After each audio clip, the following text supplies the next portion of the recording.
me parece que é uma referência ao simpósio, né? Vocês sabem muito bem de onde vem a palavra simpósio, é o sypoten, né? Que é beber em conjunto, né? É sempre bom beber em conjunto, afinal de contas, ninguém fica amigo bebendo leite, né? Então, vocês não ligam para que eu fale isso, né? Quer dizer, um vinhozinho sempre vale mais a pena, né, do que tomar um copo de Nescau, né? Enfim, ainda que Nescau tenha gosto de festa, né? Bom, deixa para lá. Nossa, que viagem. Então, essa é uma primeira referência, mas também vem uma referência importante, que é a questão do luto, né? Você estar enlutado, então, remete não só... Então, não é para se alegrar nas festas, porque não há o que se alegrar, né? Ele fala com esse interlocutor. Perdemos que varões no mar sonoro, né? E túmidos de dor os pulmões temos. Então, perderam no mar alguns varões. E, nesse sentido, eles nas festas não podem se alegrar porque estão enlutados. Então, a gente está indicando imediatamente a ideia do elegos, né? Daquele lamento, ou da elegia no seu estrito senso original, quando eu quero dizer, não por ser uma novidade, mas sim ser o início, só isso, ab origine, como diriam os latinos, da origem, da elegia, e ele continua. Sem cura e eterno é o mal, e por Lenilo, foi que aos mortais, meu caro, os deuses deram a forte paciência. A má fortuna, ora um, ora outro fere. Cruenta chaga abriu-nos desta vez, em outros, doutra. Então, essa é uma ideia também muito comum em Arquíloco, que é justamente fazer sempre essa mediação entre aquilo que é favorável e aquilo que é desfavorável, né? Vocês devem ter lido em Eck, aquele velho poema, que nas alegrias não alegre-se demais, nem nas tristezas te entristeces demais, mas descobres qual é o ritmo que rege a vida, né? Já falei desse poema aqui, repito, que é justamente essa ideia de uma moderação, que é uma moderação importante. Coisa que não vai aparecer nos elegíacos romanos. Então, aí uma diferença forte, porque nos elegíacos romanos a ideia é o excesso, né? Eles são excessivos. Não existe essa moderação.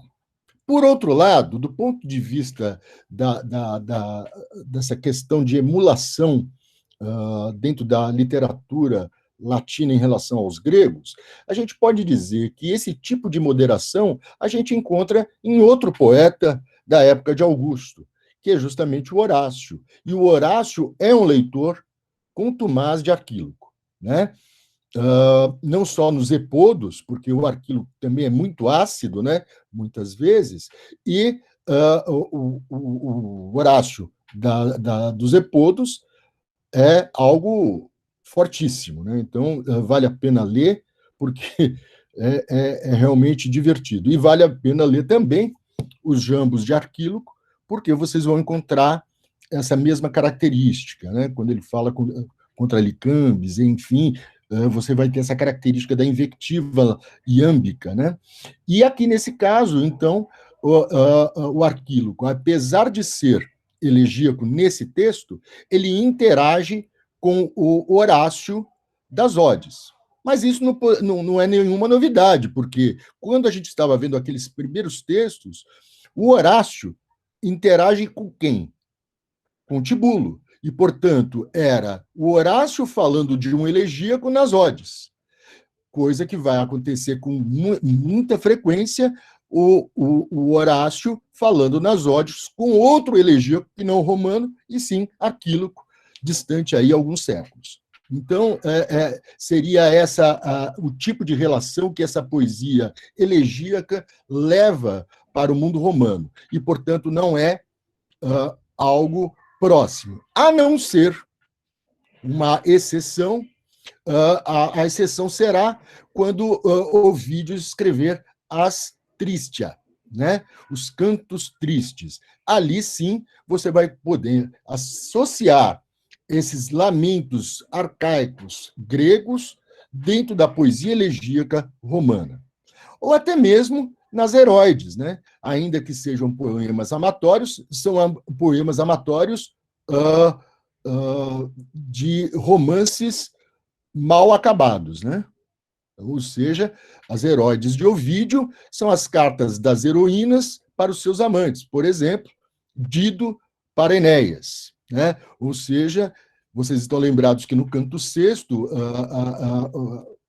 Enéas está no inferno, está no Hades, e passa por Dido, e Dido simplesmente nem dá tchum, nem olha para a cara dele, e ele sai batido e deve pensar, né, que fiz de besteira. Ou não, afinal de contas, lá no canto sexto, ele está adquirindo um conhecimento que é fundamental para o desenvolvimento da história ou da narrativa. O segundo texto, na página seguinte, é um texto de Solon. E aqui, mais uma vez, a gente vai ter a integração de um elegíaco arcaico, não com a elegia amorosa, mas com a poesia cívica, né?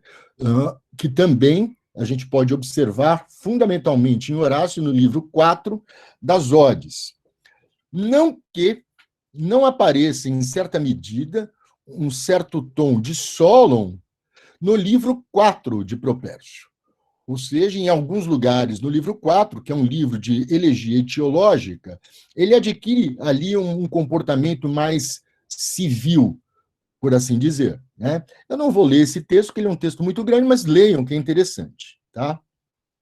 Pois bem, Galino, de Éfeso, né, é um outro elegíaco arcaico, século VIII, século VII, gente, é muito velho, né? Quer dizer, talvez ele e Tirteu sejam os mais antigos elegíacos que a gente tem notícia que tem não, que temos fragmentos ainda para serem observados, né? Eu vou ler esse poema porque eu acho muito interessante, e aí eu vou fazer uma outra relação que eu acho importante. Se vocês assim, escutarem algum choro, alguma coisa, não é na minha casa, é porque tem uma pessoa aqui do meu lado, na minha casa, que ele solta a criança no corredor e ela fica gritando que nem uma louca, e o escritório é do lado, entendeu? Então, quer dizer, é uma maravilha. Mas eles fazem isso a toda 10 horas da manhã, eles fazem competição de corrida no corredor do apartamento, tá certo? Do prédio. Pois bem, vamos lá. Até quando essa inércia? Quando, ó jovens, valor tereis? Da ignávia ante os vizinhos, pois, não corais, perdão. Dir-se-ia que a paz reina, não que esta terra toda a guerra ocupa. Então, a primeira coisa que você vai notar é que é a elegia bélica, uma elegia que namora, portanto, que estabelece um contato muito importante com Homero. Então, nesse sentido, vocês vão ter, dentro da elegia romana, sim, vai aparecer um ar bélico. Entretanto, vai aparecer do ponto de vista da recusa da poesia épica. Ou seja, não vou fazer épica, a gente já viu em Ovídio, né, que apareceu já numa aula anterior, mas vai aparecer sistematicamente em Propércio, vai aparecer em outros autores a recusa da guerra, porque a guerra, o belicismo, a morte, a guerra cruenta não interessa aos elegíacos. O que interessa aos elegíacos latinos é justamente a guerra que se dá na alcova, no leito, na cama. É essa guerra que interessa a eles, ainda que, muitas vezes, o homem saia ferido por conta justamente da absoluto desprezo da senhora amada por ele, né? Não que ela, em vários momentos, adira ao conluio amoroso, né? Então, vejam lá. Morrendo o bravo, atire o último golpe. Combater pela pátria, esposa e filhos, honra e nobreza atrás. Quando o fiarem as moiras, é que a morte há de colher-te. Vá, pois, cada um brandindo a lança e forte o coração do escudo protegido. Então, essa ideia me parece que se associa fortemente a um simpósio também. Né? Naquela dissertação de mestrado do Rafael Brunhara, que eu coloquei na aula passada, na aula 3, vocês vão ter aí justamente a associação da questão da performance em poemas que são bélicos. Então, eu fico imaginando que existe um contato também do simpósio com a ideia daquele guerreiro que está indo à guerra. Então, a exortação à luta, ela faz parte de uma temática que é a temática elegíaca grega antiga. Não é um lamento, né? É simplesmente a exortação à luta. É como se esse tipo de poesia alimentasse naqueles que estavam partindo para a guerra a vontade de lutar. Vocês veem muito bem isso no King Lear, né, do Shakespeare, né, quando há um discurso antes da batalha. Né?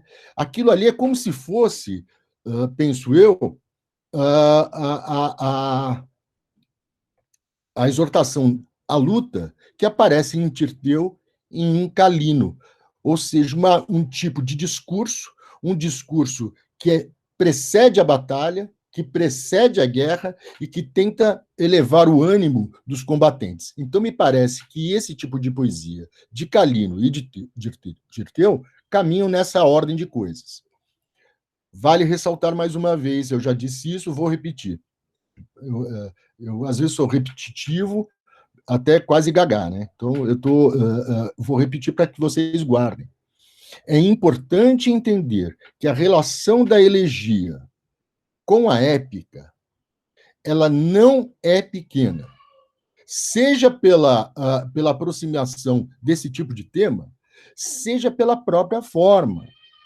Aquilo que o Ovídio fala, que foi lá o Cupido e roubou o pé, é uma maneira de dizer que o verso exâmetro é o verso próprio da épica.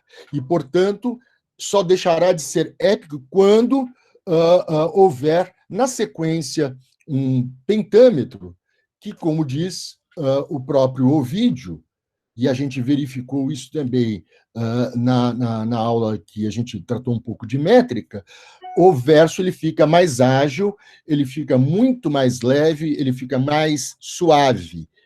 Ele ganha uma leveza que é a leveza do pentâmetro, a rapidez, né? Aquele pé quebrado na cesura, aquilo interrompe a gravidade e aumenta, portanto, a leveza do exâmetro. Para terminar,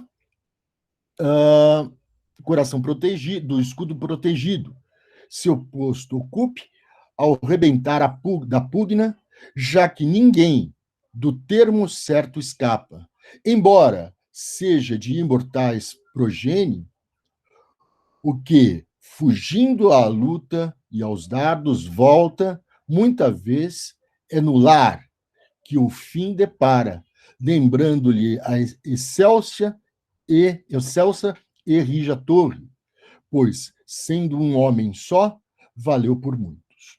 Uma coisa curiosa é que também vocês têm aquele dito grego, né, da mãe espartana, falando com o filho, vocês sabem desse dito, que diz assim: volte com o seu escudo ou sobre ele. Né? assim. E tem aquele poema do Arquíloco, né, que vai falar justamente que o soldado abandonou numa moita o seu escudo, né? Na verdade, isso seria assim algo absolutamente ignóbil, né? Absolutamente pouco grego nesse sentido. Ou seja, melhor voltar em cima do escudo morto do que sem ele. Então, é aquela velha história, né? De os inimigos vêm vindo, então corramos, né? Corramos. Então, sai fora, né? Fujamos, fujamos. É isso. Então, essa guirlandinha que a gente fez aí de elegias gregas é justamente para dar o tom da diversidade genérica, que vocês vão encontrar muito bem explicado, isso está lá no texto do capítulo 3 da tese de livre docência do João Ângelo, tá? Então, estejam aí em cima disso. Alguma dúvida a respeito da aula 3? Nenhuma? Resolvido? Então, ótimo. Então, agora deem adeus aos gregos, agora só os romanos, tá? E comecemos pelo começo. Poderiam abrir o handout da aula 4, que eu vou também abrir aqui, para que a gente possa trabalhar hoje. Deixa eu ver aqui.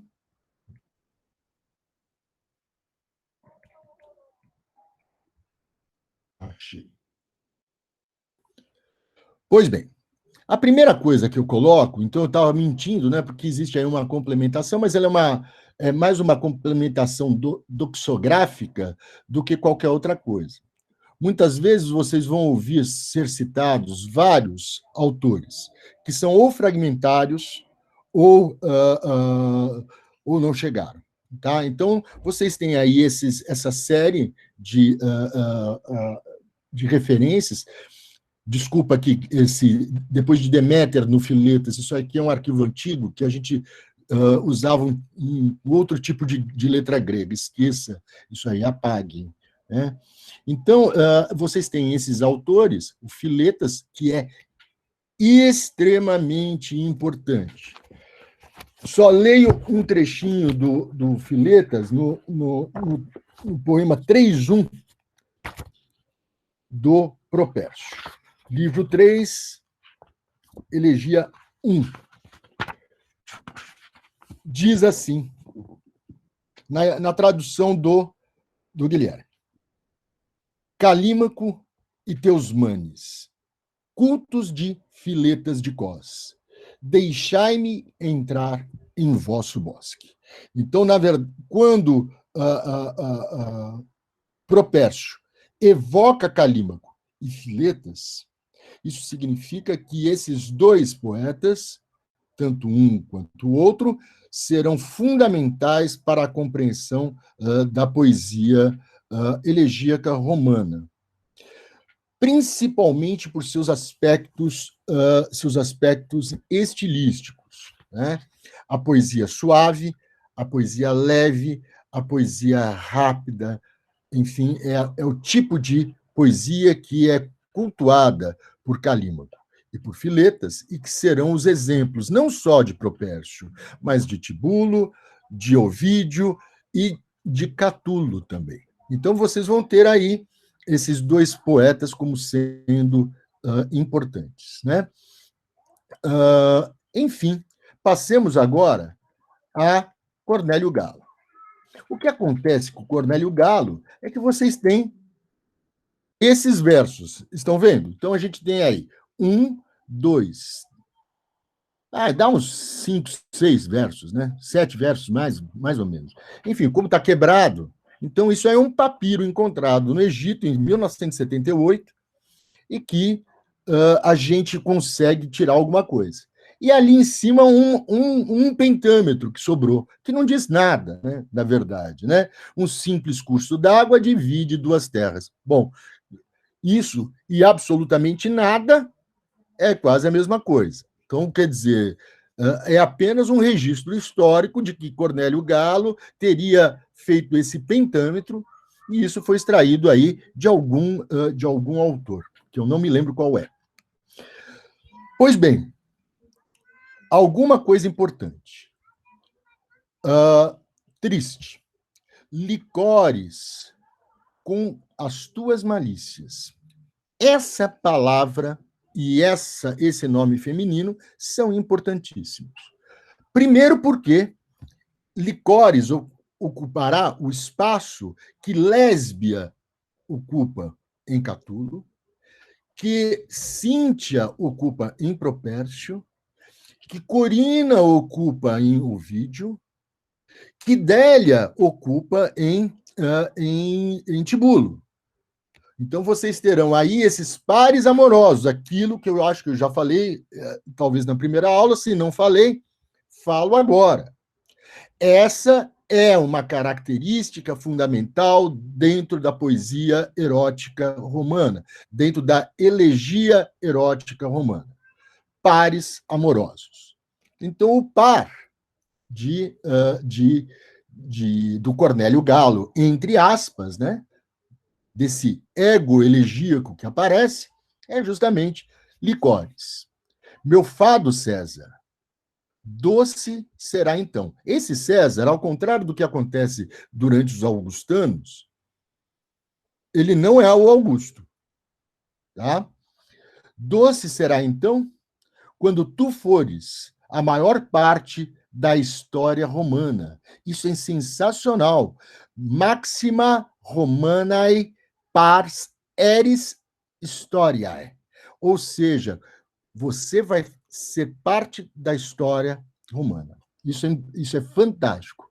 Então, ele está falando com o César. Então, ele está prevendo algo que extrapola o universo elegíaco amoroso, ainda que Licores apareça aí nesse trecho. E depois da tua volta, eu ler que os templos de muitos deuses estão mais ricos com os teus espólios pendurados. Enfim, as musas fizeram canções que eu possa oferecer, dignas da minha senhora. Por favor, mea domina, aparece lá. Palavra-chave também. Palavra-chave. A gente não pode esquecer que esse par amoroso, a primeira ideia que surge é esta mulher, eu não gosto de falar empoderada, porque vai parecer muito sociológico atual, mas uma mulher que tem uma capacidade de dissuadir ou de levar à exaustão as tentativas de, não vou dizer assédio também, as tentativas de aproximação do homem elegíaco, que também terá suas características, que manterá sempre, sim, a sua fidelidade a esse colóquio, esse conluio amoroso. Né? Ele vai se manter absolutamente fiel a essa proposição, a esta intenção de ser aquele varão, o ir, né? O ir, aquilo que vai dar viril, né? Por favor, em português, aquele homem cuja funcionalidade biológica é exclusiva, né? E chega a ser até chato, né? Pois bem, e às vezes muito bobo. Assim, é aquilo que eu sempre digo, é quase um bolsominion, um pouquinho mais educado só. Vejamos lá. Fizeram canções para que eu possa oferecer dignas da minha senhora. O mesmo a ti, Visco. Eu não, Catão, temo o teu juízo. Naturalmente, aí vem Tíria. Que beleza, né? Então, isso é assim, outra coisa que nada significa. Quer dizer, existem pessoas que adoram os fragmentos, né? É assim, mas é muito difícil trabalhar com eles, porque você vai ter que preencher os espaços que não existem. E as suposições, eles passam exclusivamente por palavras que serviriam a esse metro dentro do espaço que sobra. Então, imaginem que é um jogo, né? Quer dizer, você vai...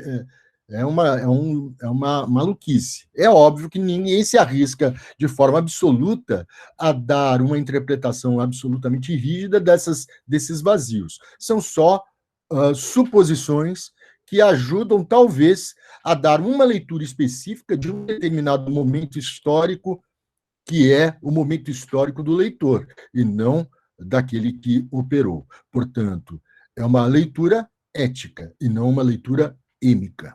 Tá certo? Porém, Cornélio Galo faz parte, então, daquela famosíssima geração que vocês já conhecem de velho, se não conhecem, devem conhecer, que são os poetas novos, né? Poetai novi, né? Que Cícero chamou de neóteroi, os mais jovens, ou, aportuguesando, os poetas neotéricos, né? Os mais jovens, em grego. Né? Então, os neóteroi, eles fazem parte dessa geração, e essa geração ela tem uma importância fundamental, né? Porque, não que antes dos neotéricos não houvesse grande prática. Havia. Já, já tínhamos Lucrécio, já tínhamos os poetas cômicos, já havia tido Névio, já havia tido, enfim, Livro Andronico e outros. Vocês tinham já uma certa tradição literária. Uma tradição literária muito, muito próxima de uma, vamos dizer assim, uma pré-história da literatura latina. Um tipo de poesia muito mais circunspecta, pouco afeita, muito pouco afeita a certas levezas cotidianas, né? Então, a gente vai ter que esses autores, como Névio, Pacúvio, Livio Andronico, eles vão fazer poesia épica, vão fazer tragédias, vão fazer coisas que não restaram, muitas vezes, né? Na verdade, pouquíssima coisa restou desses poetas. O método anterior a esses poetas era um método satúrnico, que era muito pesado, que tinha uma cadência muito lenta e que tratava de temas absolutamente graves, né? O verso satúrnico, então, ele correspondia formalmente àquilo que se esperava daquela república na sua origem, né? Um caráter civil, um caráter circunspecto dos senadores, do Senado, de uma nobreza restrita e não numa nobreza larga, como vai acontecer já na época augustana, né, em que os plebeus já são nobres e os equestres também. Ou seja, há uma distensão dentro dessas categorias sociais, né? Classe, não é classe, por favor, mas de ordens sociais que correspondem a um momento histórico da literatura que é justamente a construção de uma nova poesia de coloração helenística, fundamentalmente, mas não só, que vai trazer fundamentalmente a novos metros, novas concepções estilísticas que jamais os romanos tinham experimentado. Então, Catulo e os poetas novos nada mais fazem do que uma revolução do ponto de vista das letras. Significa que eles pegaram os metros gregos e uma profusão enorme de metros gregos e trouxeram a língua latina. E, a partir daí, começaram a fazer poesia. Catulo é tão importante, quer dizer, não precisaria dizer isso, né? O próprio Ezra Pound vai dizer que Catulo basta. Catulo já é autossuficiente, né? Então, E a vantagem de Catulo é que restou muita coisa.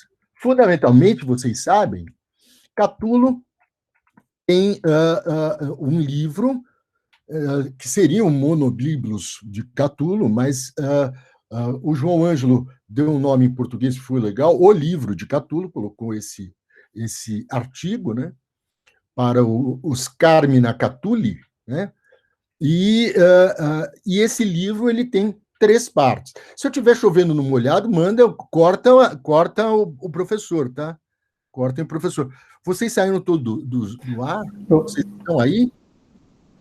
Eu acho que é a sua conexão, professor. Parou onde, hein? Não, a gente está ouvindo. É você que não está vendo a gente. Ah, então tá ótimo. Então, perfeito. Tá. Eu coloquei uma pergunta no chat. No chat, Por favor. mas é só uma elucubração. Será que dá para falar que os elegíacos eles eram tipo os modernistas de Roma? Eu acho que os modernistas de Roma, bem entre aspas, tá? A gente não pode falar isso de jeito nenhum, mas estamos aqui entre amigos, vamos falar. Né? Me parece que são os neotéricos. É a grande novidade, a grande mudança. Na verdade, os elegíacos e os poetas augustanos, eles vão interagir diretamente com os helenísticos, sem dúvida, mas essencialmente com Catulo. Catulo vai ser o cara, né, para a poesia da época de Augusto e para os elegíacos de modo mais amplo, né? Então, nesse sentido, a gente tem um Cornélio Galo, de quem não restou nada, mas Catulo também, na minha opinião, faz uma citação a Cornélio Galo, ainda que os autores ou os tradutores, como João Ângelo e outros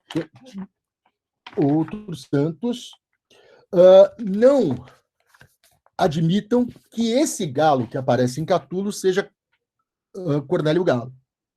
Mas eu vou insistir que essa é uma hipótese minha e ela não tem fundamento nos textos do Catulo. Ela vai ter fundamento, para mim, nos textos do Propércio. Como eu tenho uma hipótese muito firme a respeito do galo que aparece em um Propércio, eu vou afirmar categoricamente que o galo que aparece no poema 78 de Catulo, se você tiver com o livro, é a página 148, diz o seguinte: Galo tem 2 irmãos, dos quais a esposa de um é lindíssima e é lindo o filho do outro. É sensacional. Então, é muito interessante isso. Galo é fino, pois doces junta amores. Eu quero me deter nesse verso, né? Galos, homo est bellus, non dulces jungit amores. Bom, qual é a minha leitura para esse poeminha elegíaco que alguns vão chamar de epigrama? Aí não vai dar certo, porque a gente não vai chegar a essa conclusão jamais. Nunca ninguém chegou. Por quê? Porque em Propércio você vai encontrar poemas desse tamanho.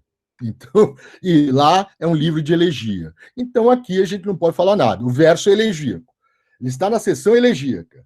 E o tema me parece elegíaco. Continua. Deixa deitar com com jovem fino, fina jovem. Galo é um tolo. Não viu ainda que é marido e tio. Marido e tio é bom. Sensacional, hein? E ensina a se trair um tio. Tá certo ou não? Então, eu quero dizer que essa é uma construção extremamente engenhosa. Ela trata de um jogo amatório, tá certo ou não? Um jogo amatório. E aquele verso, quando ele diz que ele é fino, né? Fino. Se você for no lindo filho, vai aparecer a palavra lépidos, filhos. E lépidos, por favor, não é só fino, né? Não é só lindo, não é só requintado. Ele é um termo que é utilizado para tratar o próprio metro elegíaco. Né? O próprio metro elegíaco. Então, é um metro lépidos, é um metro rápido, é um metro ligeiro. Né? E notem bem que ele vai cair justamente no pentâmetro. Tá? Justamente no pentâmetro. A cesura vai cair no final de lépidos. Tá?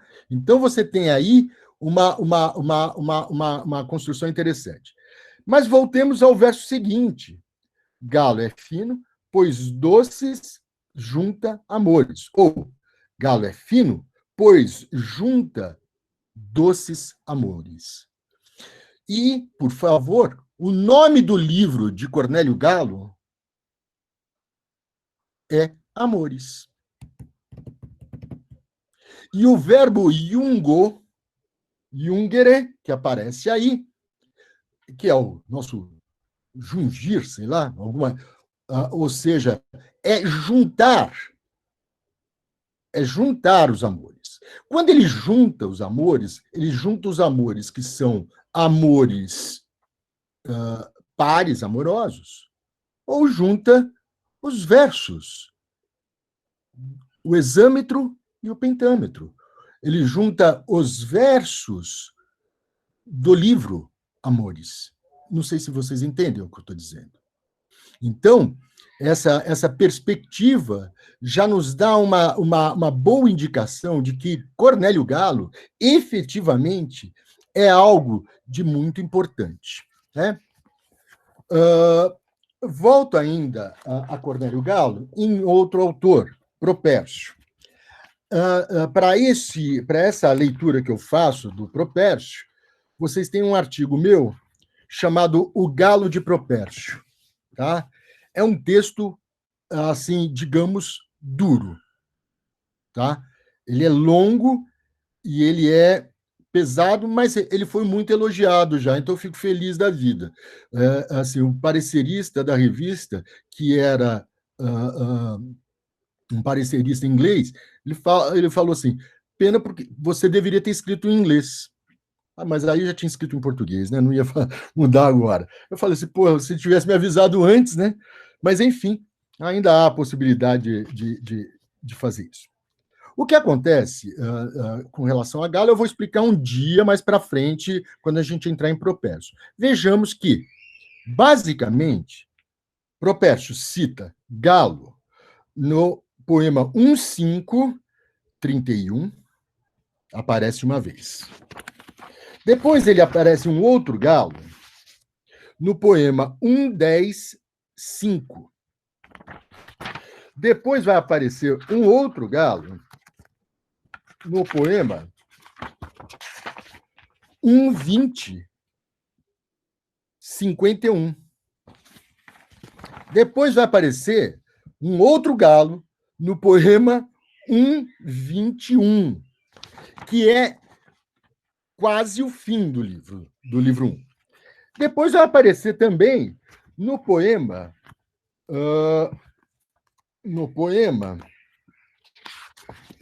2.34, que fecha o livro 2. Tá?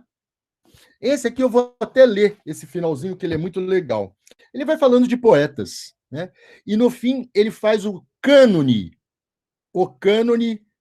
elegíaco. Vejam só. Com tais coisas são versos de amor. Varrão, findo o jazão, esse Varrão tinha escrito uma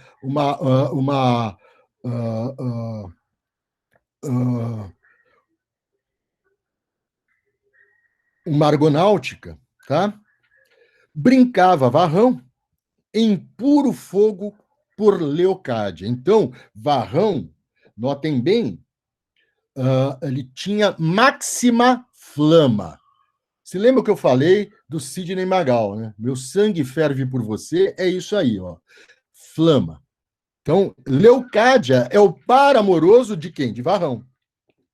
Tais coisas, as mesmas coisas, canta o texto obsceno de Catulo. Vejam só que beleza. Lascivi scripta. Scripta lascivi Catuli. Na verdade, o texto obsceno de Catulo não é o texto obsceno de Catulo, é o texto do obsceno Catulo. Notem bem que o lascivi está no genitivo, assim como Catuli.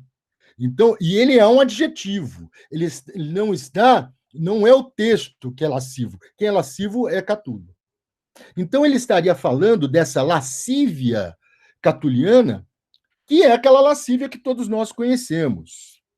Eu vou dar um exemplo, eu sempre dou esse mesmo exemplo nas minhas aulas de IEC, e talvez, a depender do professor que vocês tiveram, ele não tenha feito essa relação. No poema 5 do Catulo, desculpe, eu estou num vai e vem hoje bravo, né? No poema 5 de Catulo, é aquele famosíssimo, que eu acho a tradução do João mais bonita do que o verso em latim. Vamos viver, minha lésbia, e amar, e aos rumores dos velhos mais severos, a todos, vós nem vês, vamos dar. É sensacional. Vós nem vês, vamos dar. Sóis podem morrer ou renascer, mas nós, quando breve morrer a nossa luz, a luz, por favor, que é a luz do amor, essa luz, que vai ser a mesma luz que vai dar aquele lúmina que cativa o amante. Então, essa luz é a luz, a nossa luz vida, a nossa vida amorosa. Perpétua noite dormiremos só. Dá 1000 beijos, depois outros 100, dá muitos 1000, depois outros sem fim. Dá mais 1000 ainda, e enfim mais 100. Então, quando beijarmos aos milhares, vamos perder a conta, confundir, para que infeliz nenhum possa invejar se de tantos souber tão longos beijos. É um primor poético. Não sei o que vocês acham. Eu acho isso fabuloso. Poema 5. Agora, por favor, vamos ao 58. Vamos ver se é esse mesmo, para ver se eu não me enganei, tá certo? Porque às vezes eu me engano. Ah, essa mesmo. Por favor, poema 58 está na página 104. Mas ele é curtinho, então é fácil de pegar. Célio. Nossa lésbia. Aquela tal lésbia. Lésbia. Aquela. A única que Catulo amou mais que a si e todos os seus. Agora, nos becos e encruzilhadas, descasca os filhos de Remo magnânimo. Bom, é uma visão aí muito baixa. Esse descasca é um verbo que está em latim, glubit. Glubit é você usar a boca para raspar com os dentes. É como se você estivesse mordendo milho, mas não da maneira como a gente morde, ao contrário. Entenderam? Na vertical. Ou seja, você vai falar assim, sexo oral. Sim. É um sexo oral violento. É um sexo oral forte. Tem gente fazendo careta até. Assim. Então, é como se ela estivesse, enfim, sugando, mas arranhando com os dentes. Com emoção, tá certo. Então, aquela mesma lésbia, aquela que o Catulo deu 1000 beijos para perder a conta, lá no poema 5, hoje ela está nos becos e nas encruzilhadas,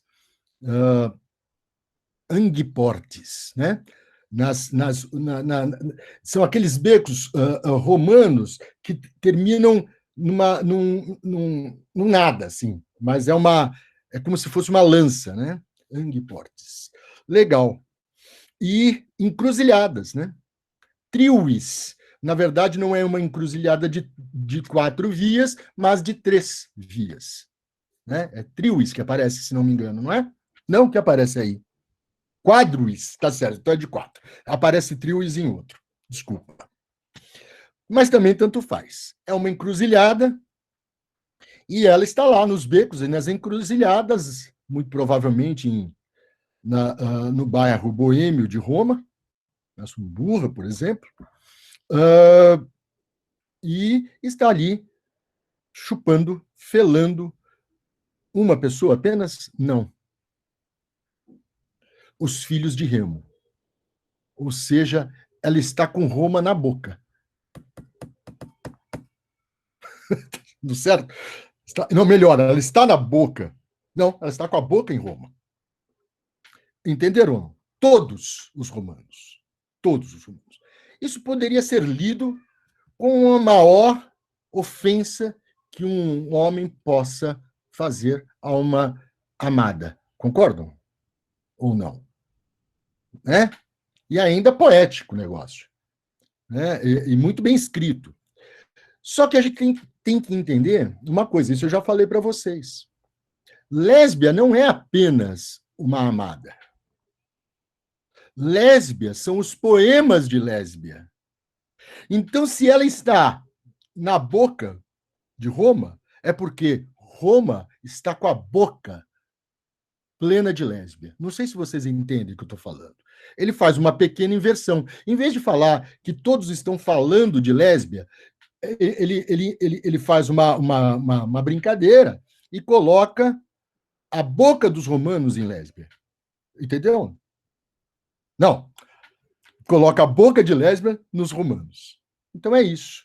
Então aí eu transformo aquilo que poderia ser algo pejorativo, horrível, mal educado, baixo, invectivo, eu transformo em alguma coisa que é um epidítico no louvor.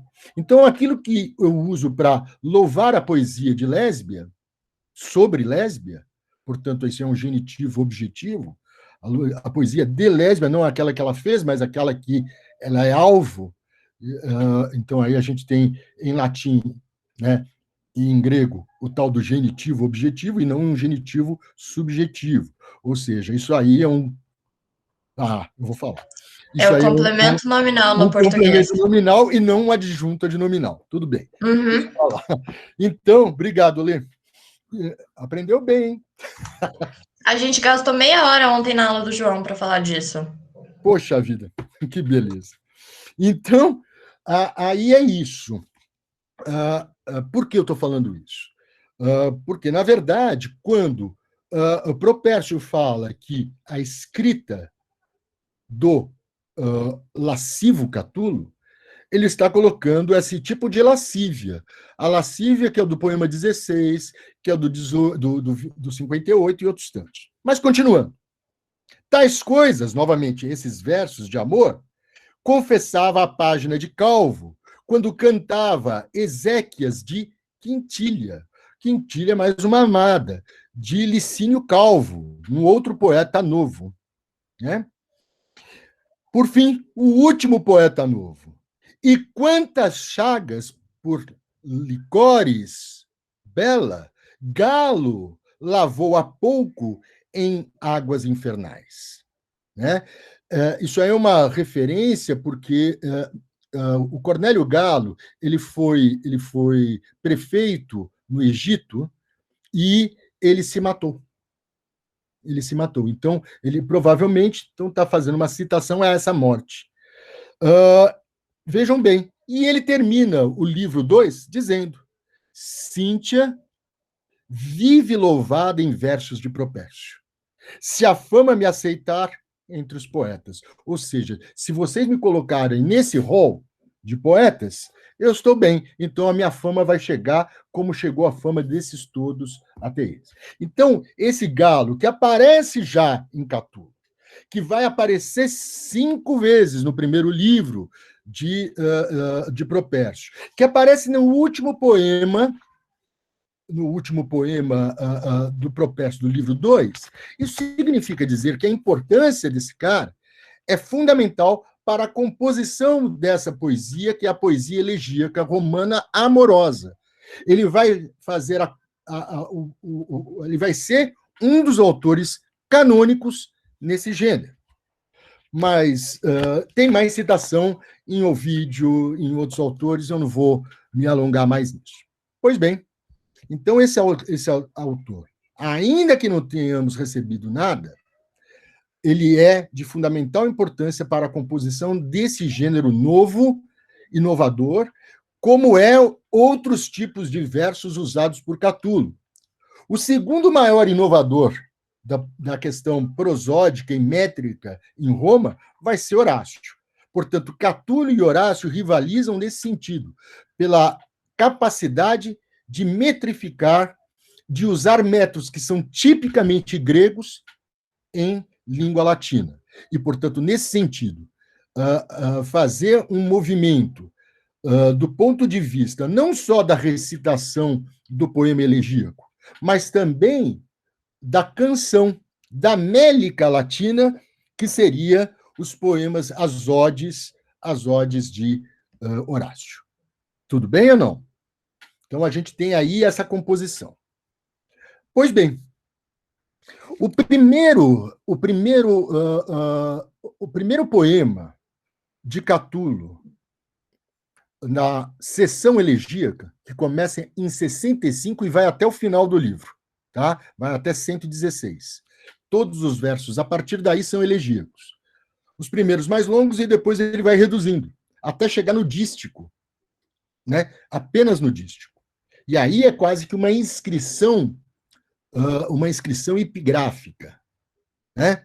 Ou seja, um epigrama daquele que é colocado na pedra, porque ele tem que ser curto também. Mas o primeiro não é. E ele é um poema que reputo. Se não a mais bela elegia em língua latina, se não, é seguramente uma delas. Seguramente uma delas. Vejamos. Então, começa o Catulo, vocês estão aí com Rendaut, poema 65. Embora, ó Órtalo, me abale dor assídua e cuidado me afaste as virgens doutas e das musas, bom fruto a mente não consiga gerar. Então, começa aí. Embora, essa concessiva é importante, embora, ó Órtalo, a quem ele remete esse poema, e está faltando uma vírgula depois do Órtalo, tá bom? Ela desapareceu quando eu recortei e colei.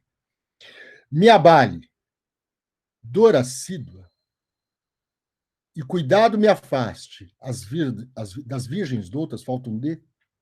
Então, vejam só, ele está dizendo que, embora uma dor que eu tenho, e, portanto, ele está fazendo uma referência ao lamento, que é um lamento típico da elegia mais antiga que nós temos, e cuidado, me afaste das virgens doutas. Quem são as virgens doutas? São as musas.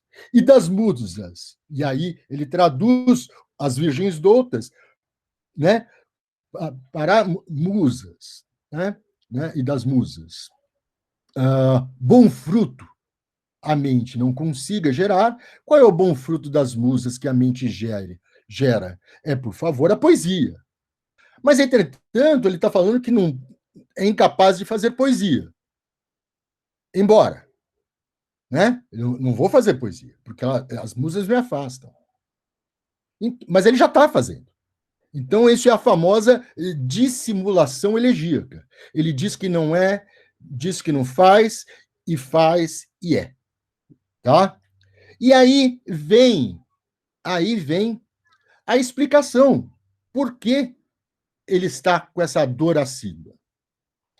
Que já deriva em tantos males, pois a onda a manar pelo abismo leteu, há pouco os alvos pés banhou de meu irmão. Ou seja, eu estou com dor no peito e não posso fazer poesia porque uma dor me impede. Mas ele está fazendo a poesia. E a poesia abre uma sessão que é elegíaca, cuja temática principal, na sua origem, é o lamento. Então ele começa lamentando e usa para isso o verso elegíaco, que já deriva em tantos males, então já tá, a mente está em outro lugar, né? Irmão, em quem, roubado a meus olhos, e isso é importante, que, na verdade, vocês veem que a sede do sentimento que apareceu lá no primeiro poema eu já explico o Leteu, que aparece lá em Propércio, com uma sede de sentimento amoroso, aqui também, só que fraternal. Né? Leteu, o abismo Leteu é o abismo do Letes, ou seja, do rio do esquecimento, do rio que está no inferno, tá certo? Então, o abismo Leteu é isso aí. Então, ele já está no inferno, ele já está no Hades, né? Roubado a meus olhos na praia Reteia. Na praia. Reteia, areias pesam de Troia. O litoral reteu é lá, o litoral perto de Troia. Tá? Então, ele morreu lá, naquela região da Ásia. Ele está distante de Roma, portanto. Então, ele não pode falar com o irmão, porque ele está em Roma. Não mais falar-te. Isso é uma coisa muito importante. Ele para de falar com Órtalo e agora ele abre um diálogo com quem? Não mais falar-te não é não falar com Órtalo, é falar com o irmão. Então agora ele passa a ter um outro interlocutor e esse interlocutor é um morto, né? Não falar-te, nem te ouvir contar teus feitos, jamais te ver de novo, irmão amável. Mais que a vida, mas sempre hei de te amar. Cantar tristes meus cantos. Olha lá que beleza, né? Então, cantar tristes meus cantos, tristes, na verdade, né? Mais da Carmina tua.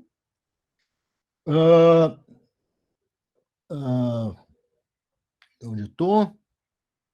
Quais a sombra densa da ramagem, a Daulíade, aquela que é de Daulis. Quem é de Daulis é quem? Alguém está lembrado? Filomela, a amiga do canto, a que ama o canto. Né?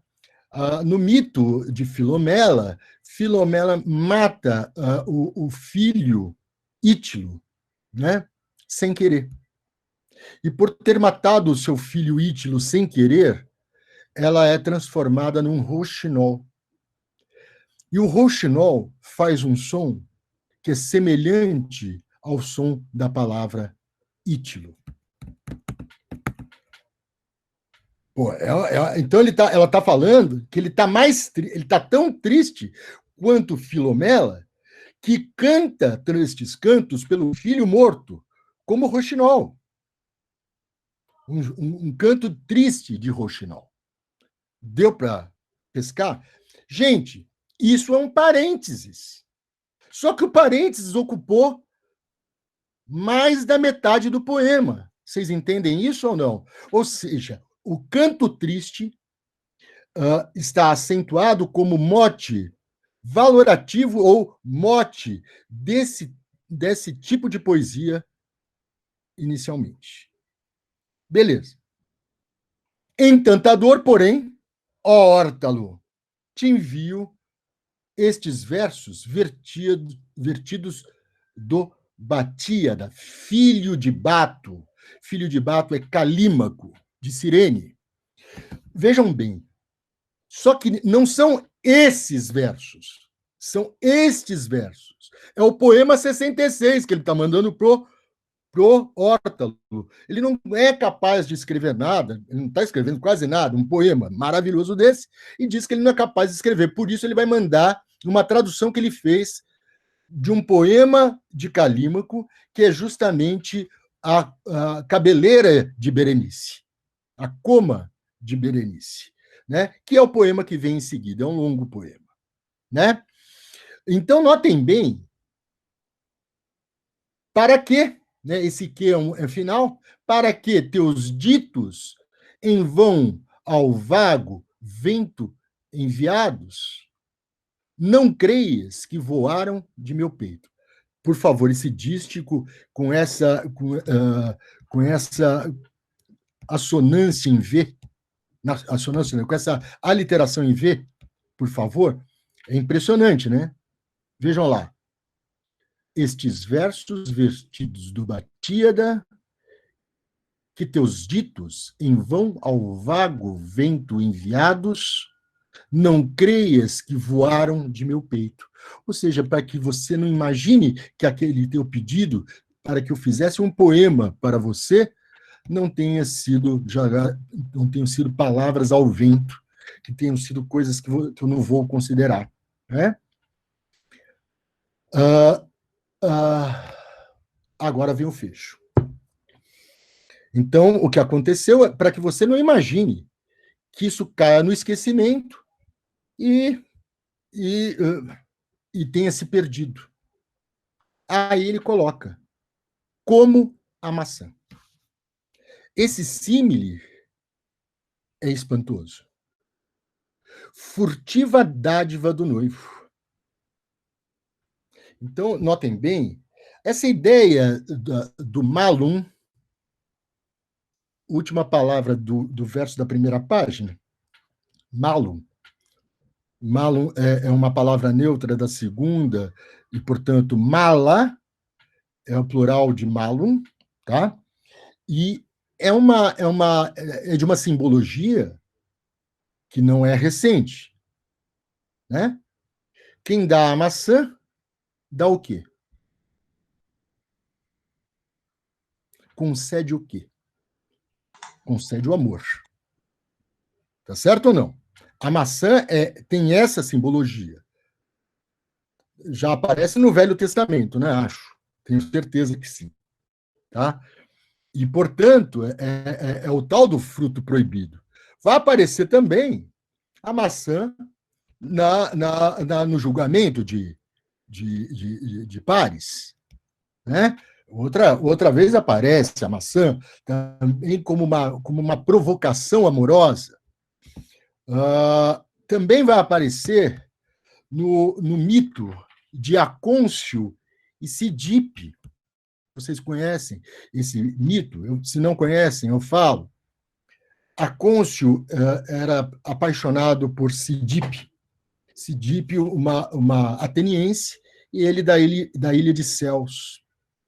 E ele estava louco de amor por ela, mas uma distância econômica o separava. Ela era de uma família muito rica de Atenas e ele era um simples coitado da ilha de Céus. Um dia se encontraram num templo a Diana, a que eu estou romanizando, né, de Diana, e ele falou assim, tem uma pegadinha. Ele pegou e inscreveu na maçã, como se fosse um epigrama. Agora vou usar, né? Vou usar. Agora ousarei.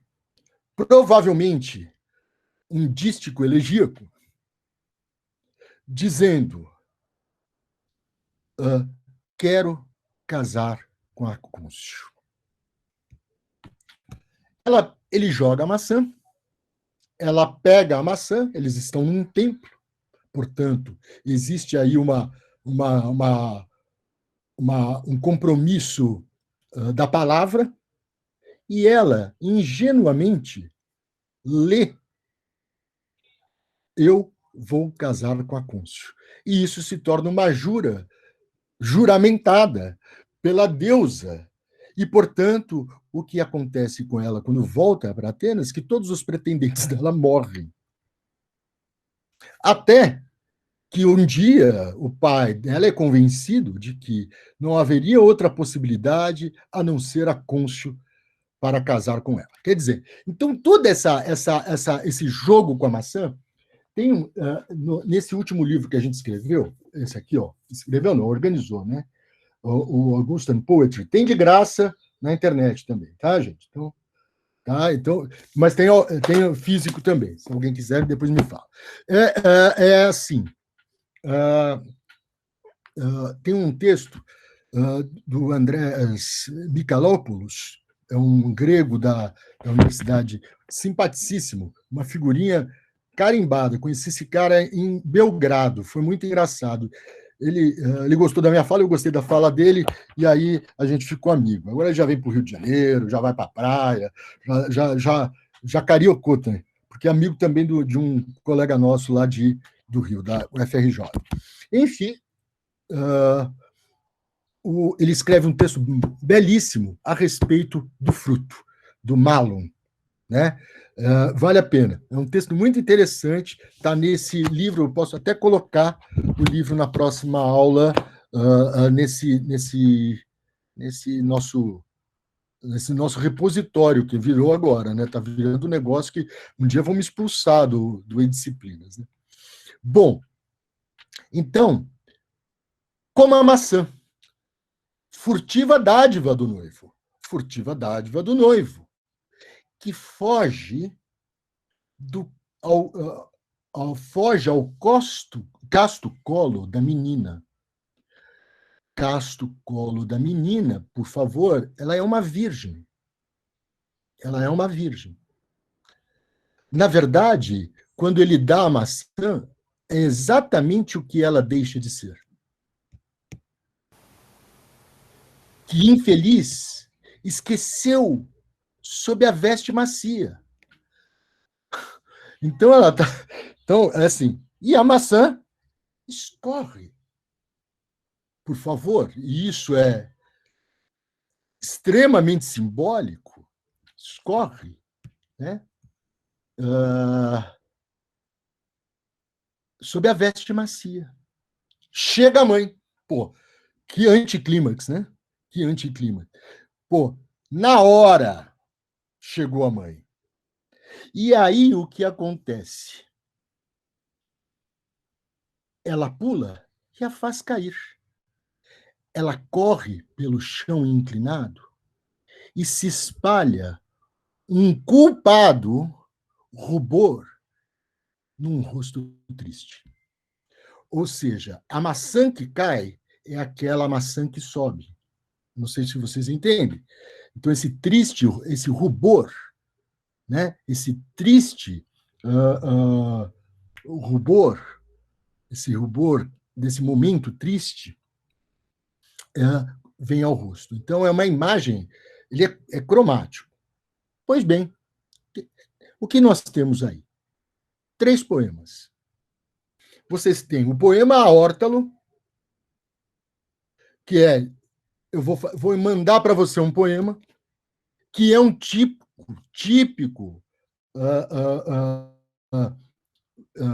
é um típico subgênero da poesia. Você enviar alguma coisa a alguém, um poema para uma pessoa, isso aí está lá no Francis Cairns, The Generic Composition in Greek and Roman Poetry. É um livro eu vou colocar também isso para vocês. Tá? Tem um xerox. Eu não acreditei nessa daí, vou contar uma história que vocês vão morrer de dar risada. Eu não tenho livro, eu tenho xerox. Aí eu fui aos russos. qual é a assinatura que está na capa do livro, do xerox dele? A minha. Que baixaria, meu Deus do céu! Que tristeza! Pô, vão me pegar, cara. Então, eu assinei que mas eu juro que não fui eu que coloquei, pô. Isso que é o pior, eu vou levar a culpa sem merecer. Isso é uma tristeza. Se vocês forem na LibGem, vocês vão ver que esse texto tem a minha assinatura em todas as, como chamam, em todos os espelhos, todos. Então só tem a minha cópia espalhando pelo mundo inteiro. É uma vergonha. Já pensou se o Francis Cairns vê isso? Ele vai ficar muito bravo. Quem é esse Paulo Martins, né? Bom, ai, meu Deus, que tristeza. Bom, primeiro poema, então, o poema Órtalo. Segundo poema, o poema em homenagem ao irmão, à morte do irmão. Temos 2 poemas. E o terceiro poema é o poema daquilo que é fortuito, daquilo que acontece rápido, daquilo que é amoroso e acontece numa velocidade muito rápida. Eu leio esse poema da seguinte forma. Ele não é um presente. Ele apresenta um presente nos dando 3 presentes. 3 temas que poderiam ocupar a elegia, a poesia amorosa, a poesia do encômio e a poesia da tristeza. Ou seja, você tem aí 3 possibilidades de leitura para cada uma dessas partes, e cada uma dessas partes poderia ser um epigrama. E, nesse sentido, esses epigramas seriam apoforeta, seriam presentinhos, né? Os apoforetas são pequenos poemas que vinham junto com algum presente que você dava. Então, você dava, sei lá, um pente e vinha lá um poeminha sobre o pente. Tem um mosquito aqui, desgraça. Então, vocês têm esse poema, que é um poema riquíssimo, então, né?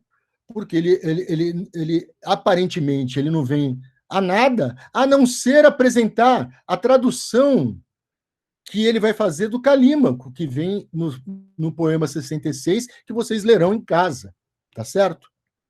Agora, passo a um outro, que é muito interessante, que é o poema 76, que está na 4ª página do Handout. Que aí é um típico, é a famosa dor de corno típica, que vai rolar direto. Mas esse é um poema lindíssimo. Foi muito curioso, quando eu era aluno das letras, teve um concurso para professor de latim. E o professor de latim era o Francisco Achica, que escreveu aquele Lírica e Lugar Comum, que é um tremendo livro, que é a tese de doutorado dele. E o Achica tinha sido meu professor no cursinho. E aí eu fui assistir o concurso. E o texto que caiu na aula dele foi esse. E eu me lembro até hoje que eu fiquei encantado com esse texto. Se ao homem que recorda os feitos bons de outrora existe algum prazer ao ver que é pio, que não faltou à fé jurada, nem nome usou dos deuses, por perder os homens num pacto, a ti, Catulo, é grande, vida fora, em paga a dita deste ingrato amor. Ou seja, é o lamento do amor desfeito. É o lamento do amor desfeito. Eu acho que é por isso que o João defende tanto essa questão do lamento, continuar mesmo em Roma, em cima da temática amorosa. O que desmente o João são aqueles que não são assim, né?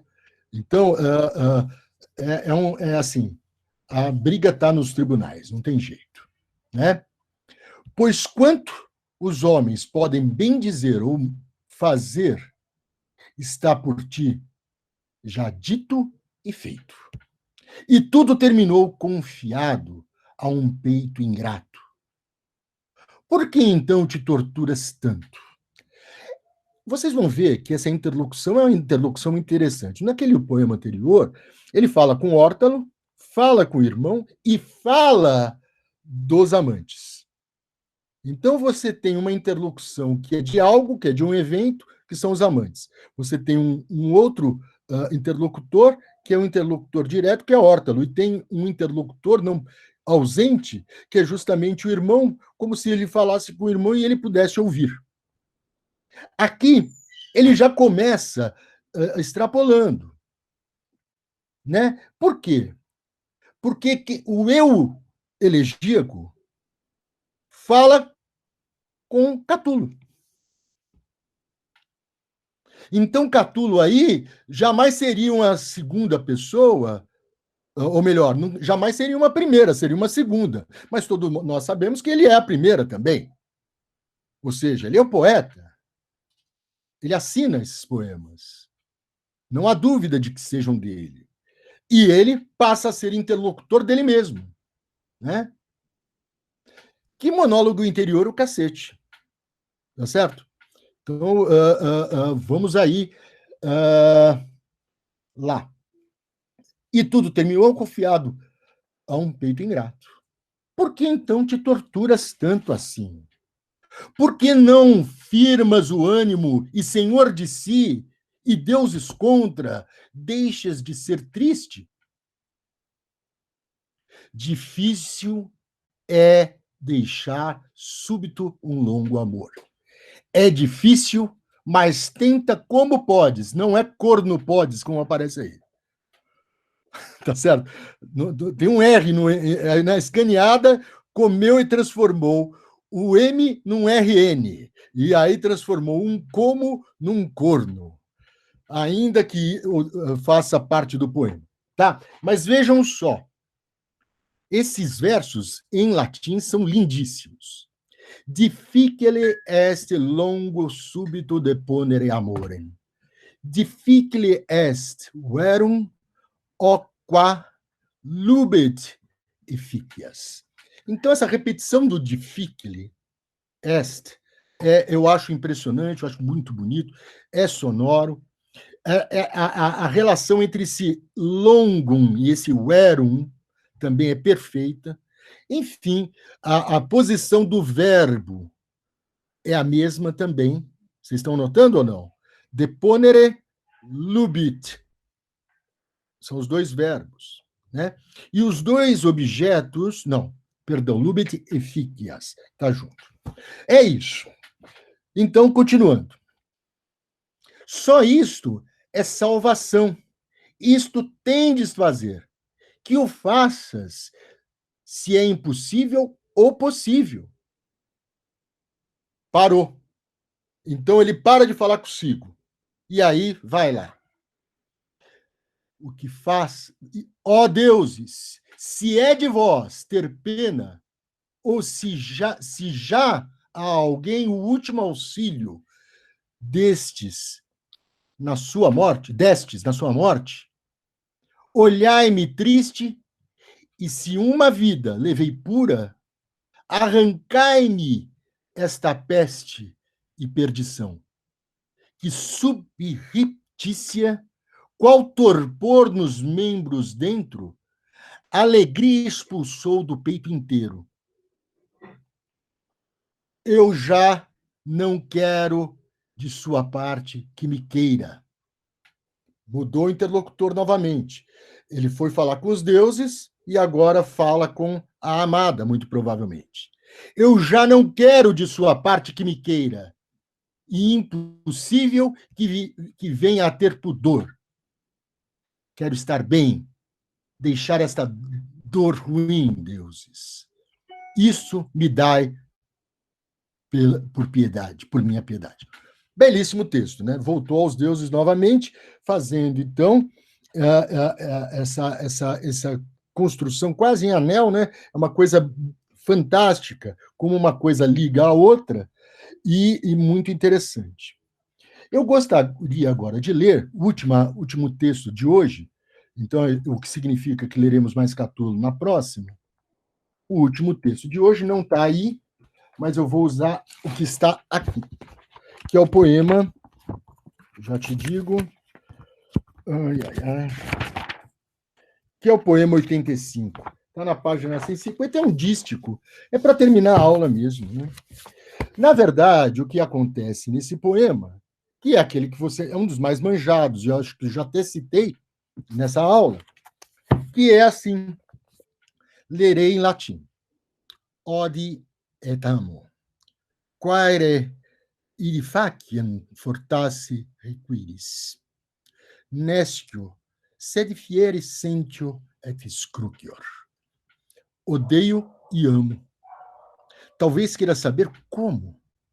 Não sei. Só sei que sinto e crucifico-me. Portanto, esse caso amoroso, ele termina numa aporia, né? Quer dizer, ainda que ele não queira, ele quer. Ainda que ele ame, ele não quer amar. Ainda que ele ame, ele quer odiar.